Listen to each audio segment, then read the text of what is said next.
തിരുവനന്തപുരം വിതുരയിൽ കാറും സ്കൂട്ടറും കൂട്ടിയിടിച്ച് വിദ്യാർത്ഥി മരിച്ചു. വിതുര തോട്ടുമുക്ക് സ്വദേശിയായ 17-കാരൻ മുഹമ്മദ് നായിഫാണ് മരിച്ചത്. ഗുരുതരമായി പരിക്കേറ്റ സുഹൃത്തിനെ മെഡിക്കൽ കോളേജ് ആശുപത്രിയിൽ പ്രവേശിപ്പിച്ചു. ഷഫീദ് റാവുത്തറുണ്ട് വിശദാംശങ്ങളുമായി തിരുവനന്തപുരത്ത്. ഷഫീദ്, ദാരുണമായ സംഭവമാണ്. എങ്ങനെയാണ് ഈ അപകടമുണ്ടായത്?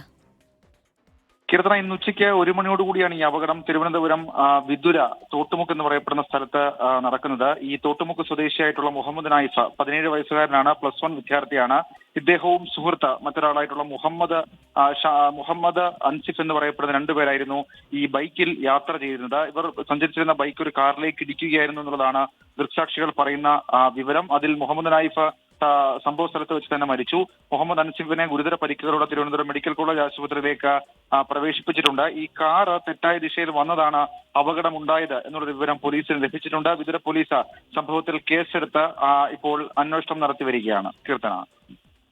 ശരി, ഷഫീദ് റാവുത്തറാണ് വാർത്തയുടെ വിശദാംശങ്ങൾ നൽകിയത്. ദിനം പ്രതി ഇത്തരത്തിലുള്ള അപകട വാർത്തകളൊക്കെ നമ്മൾ എല്ലാ ദിവസവും പ്രേക്ഷകരിലേക്ക് എത്തിക്കുന്നതാണ്.